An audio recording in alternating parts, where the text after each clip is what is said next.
So I'm here on the show field at the Concours d'Elegance at Pebble Beach 2024, and I'm here with Tom Polzinski, who is the head of BMW Classic USA. Today we're talking about the 96 McLaren F1 GTR. Tell us why you brought this here today.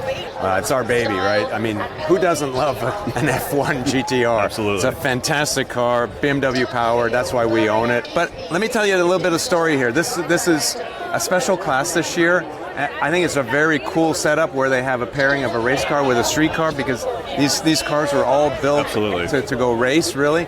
And this is a fantastic example. Yeah, and it's paired here. There's actually a road prototype right here off of camera that you can see, and they have it paired. And every F1 is special, but this is XP4. Amazing.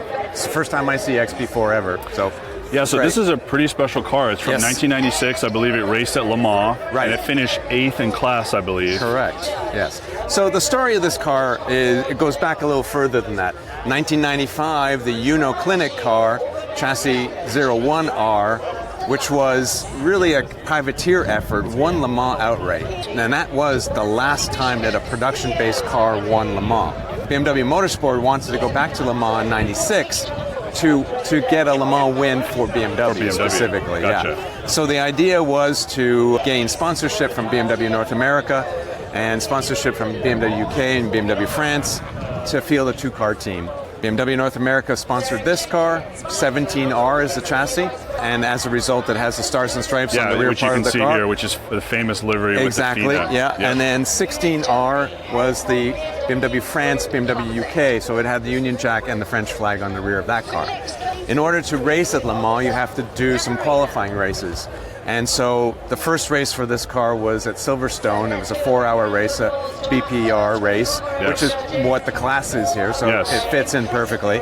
And it came fourth at the hands of Steve Soper. If you Google, you can find Steve Soper in F1, and it's this car at Silverstone, which is very cool. Amazing. The second race was a Le Mans qualifier at Le Mans itself on the permanent track, and it did reasonably well there. It didn't need to do super well. And then a month later, it had the race. And as you said, it finished 8th. It ran as high as 3rd, but it had a radiator puncture, so that kind of slowed us down. Yeah, and I think Nelson Piquet, this is one of the highest finishes, I think, at Le Mans in any car, I believe, in this car. Yes. When he raced. Yes. And I think Danny Sullivan was here today. He was. With the car. He came by to see it, which is amazing to see the driver that's on the side of the door physically here, and he was talking with the race guys that are here. Yeah. So that was a really cool connection and bring it here. And he has fond memories of this car. He really enjoyed it. Yeah. It's interesting because it was happenstance that he was contacted, and he says, well, I'll take the same, whatever Nelson Piquet's getting, I'll take that to drive the car. And at that time, he was already Indy 500 champion. And for those younger viewers, he is Mr. Spin and Win. He spun at the Indianapolis 500, full 360 at over 200 miles an hour, pointed it in the right direction, and ended up winning the race. He's Mr. Indy 500 in my books. Yeah, so and I really think this is one of the most famous cars that's here, especially for everyone here at Pebble Beach. The amount of press this has been getting and the people stopping by to see this, we've been standing here watching, it's pretty crazy.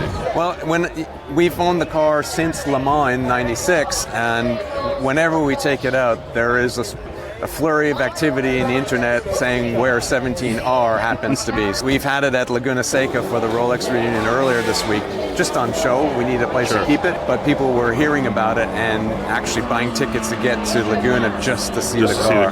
Yeah, it's amazing to see it here, and I hope it's going to win something today in the special class and everything that's here. We'll see. There's a little fun fact on this car that's kind of cool. So it was a BMW Motorsport entry to Le Mans, and the team that ran it was Team Bugatti. Team Bugatti liked to play little tricks on some of the other competitors because there were several F1s entered that year, because after Uno Clinic car won, everyone wanted to enter an F1 and win. So because this was a factory team, he painted the valve covers blue, so that it looked like we had a special engine.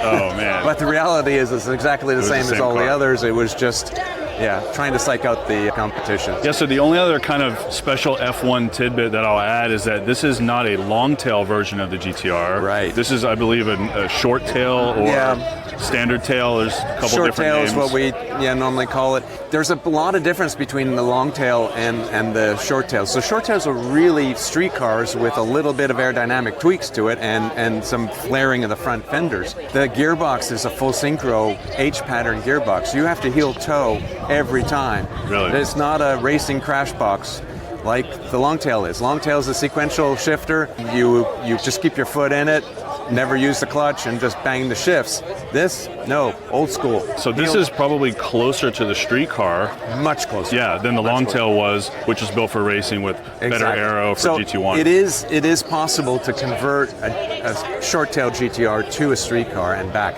16R, for example, was converted to a street car for a while, and now it's been returned to the way it should be, in my eyes, as the race car that went to Le Mans. Amazing. Well, Tom, thanks for today. Thanks for taking the time to show us this really special car. We're really excited to see it, and good luck today. Thank you. Yeah. Thank you. Yeah.